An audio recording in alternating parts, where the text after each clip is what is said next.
이쪽으로 가서 제가 좀 예. 예.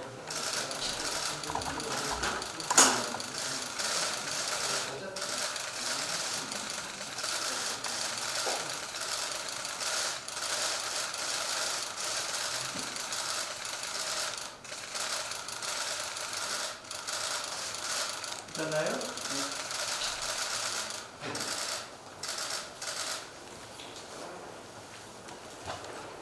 예, 지난 9월 달에 뵙고 이제 3개월 만에 다시 이렇게 뵙게 되었습니다. 그동안 지난번 1차 회의 때 많은 부분에서 큰 틀에 대해서 합의를 해 주셔서 예, 국회가 몇 가지 점에서 좀 국민에게 희망을 줄 수 있는 결과들이 있었습니다.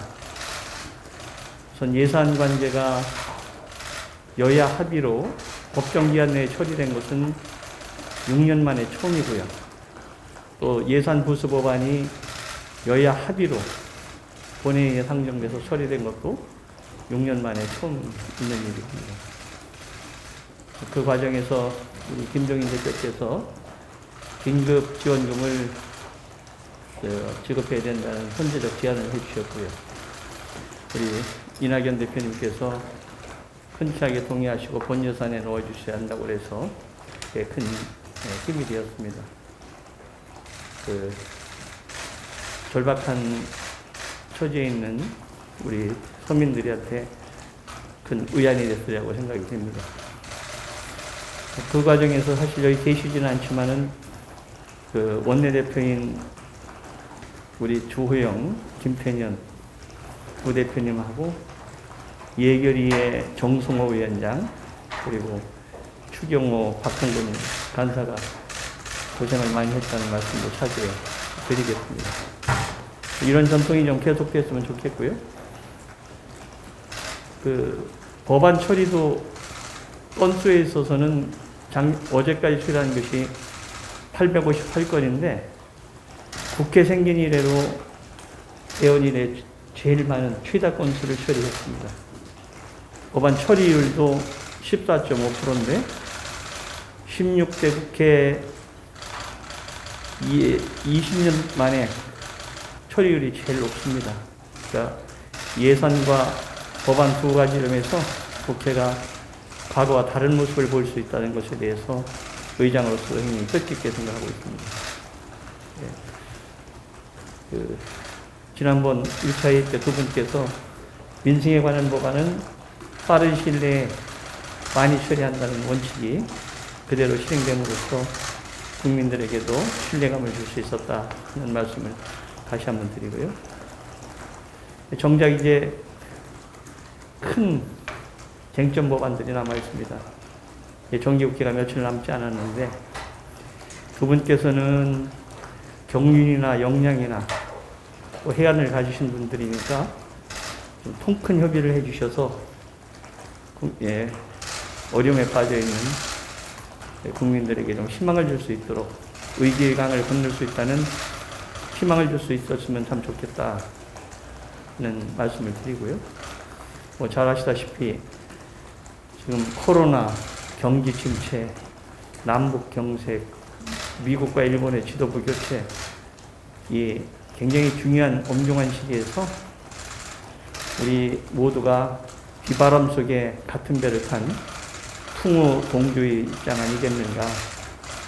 두 분 지도자께서 많은 국민들의 기대를 가지고 있는 만큼 통큰 합의로 국민들에게 희망을 줄 수 있는 장을 좀 마련해 주시기를 기대하고 있습니다. 다행인 것은 오늘 그동안 쟁점이 되었던 몇 가지가 여야 간에 합의가 된 것 같습니다. 하나는 원격 영상회의에 대한 합의가 되었고요. 그 다음에 상시국회, 일하는 국회에 대한 합의가 돼서 또 국회가 진일보할 수 있는 계기를 만들었습니다. 우리 국회만 보면 과거 확실히 달라진 모습을 보이고 있고 법률, 예산 부면에서 새로운 좋은 의미에서의 기록을 경신하고 있다는 말씀을 좀 드리고요. 두 분께서 국민들에게 한 말씀 해주시기 바랍니다. 어느 분이 먼저 하시겠습니까? 아니 난 여야 정당 대표들 합격하는 이런 두 번째 기회를 맞이해 주셨는데 저는 최근에 우리나라의 정치가 좀 정상적인 상식으로 판단하기 어려운 일들이 많이 벌어지지 않나 이렇게 생각을 해요. 지금 사실은 일반 국민은 이 코로나 사태를 겪으면서 굉장히 좀 피곤해 있는 상황에서 이 부동산 집값, 전세값 인상이라든가 이런 또 세금이라든가 이런 데 아주 짜증을 내고 있는 이런 과정 속에서 최근에는 한 정부 내에서 이 권력기관들 사이에 벌어지고 있는 이 모습이라는 건 제가 보기에는 너무나 상식 이하의 짓을 하고 있지 않나 이렇게 생각을 해요. 흔히 우리가 자랑을 해서 참 이 2차전 이후에 후진국으로 출발해가지고 그 짧은 기간에 지금 10대 경제 강국이라는 얘기를 하고 민주주의를 이룩한 나라라고 자랑을 하면서 요즘과 같은 이 사태를 보면서 과연 한국의 민주주의가 성숙했느냐 하는 의문을 갖지 않을 수가 없어요.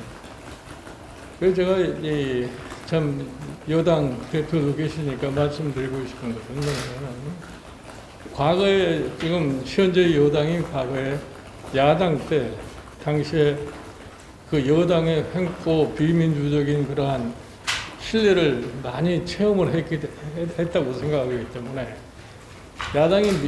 여당이 되고 날 것 같으면 과거에 잘못된 그런 관행을 하는 것은 되풀이하지 않아야 된다고 하는 것이 내가 보기에 정치 발전의 가장 전제 조건이 아닌가 이렇게 생각하는데 그런데 그것이 계속 되풀이되니까 지금 우리나라 사회의 모든 분야가 다 변했어요. 우리가 전국을 돌아다녀 볼 것 같으면은 각 도시도 옛날의 모습과는 전혀 다른 형태로 되어 있고 자 우리나라의 산업이라는 것도 고도화돼 가지고서 이제는 이 선진국과 서로 이 맞상대를 할 수 있고 또 우리가 선진국이라고 부를 필요도 없을 정도의 수준에 도달하게 됐는데 비록 우리 정치만이 그걸 따라가지 못하는 그런 모습을 보이고 있기 때문에 굉장히 저는 안타깝게 생각하는 사람입니다.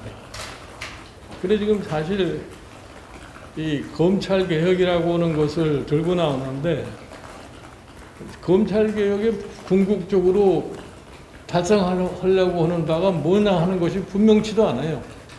지금 현재 이 법무부하고 검찰하고 벌어지고 있는 이러한 모습을 보면은 검찰 개혁이 이런 것 하려고 검찰 개혁했느냐 하는 이런 의문을 갖지 않을 수가 없어요. 그래서 저는 하여튼 이런 것을 상식적인 차원에서 정치적으로 해결해 주셔야 되지 않느냐 이런 생각을 합니다.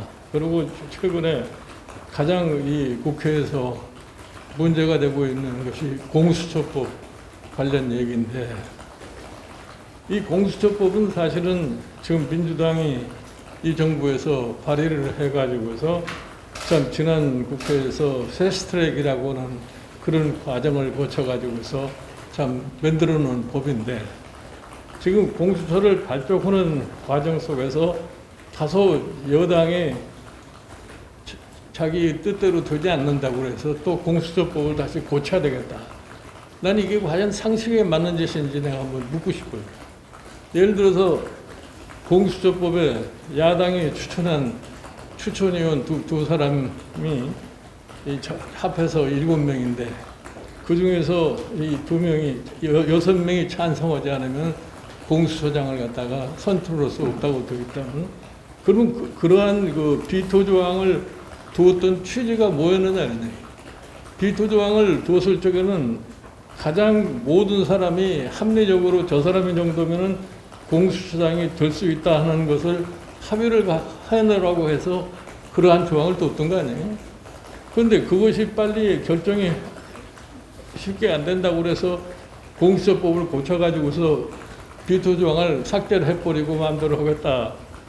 난 그것이 과연 우리가 통상적인 이 사고 방식으로다가 해석을 할 수 있겠느냐 하는데 상당히 의심을 갖고 있는 겁니다. 그래서 이런 것들을 좀 인내를 가지고 조금 시간이 걸리더라도 여당이 그저 수만 믿고 밀어붙이려고 생각하지 말고 그런 걸 서서히 좀 다시 생각하면 제가 우리 의장께서도 그 문제에 관련해서 양당 원내대표를 사이에 놓고서 좀 이 두 사람이 합의를 하려고 애를 쓰고 어쩌면 제가 보기에는 좋은 사람이 선택될 수 있다고 생각해요. 지금 처음 출발하는 정부기구인데 처음 출발하는 기구의 장이 정상적인 사람이 되어야만이 그 기구가 바로 정상적으로 발전할 수 있지 그렇지 못할 것 같으면은 제가 보기에는 그 기구 자체도 앞으로 이렇게 어떻게 될지 모르는 겁니다. 지금 뭐 권력이라는 것이 항상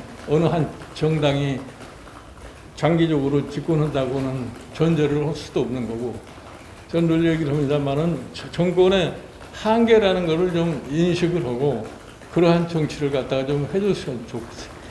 네, 좋은 충고해 주셔서 감사합니다. 그런데 변화를 거부하는 것만으로 발전을 이룰 수가 없어요.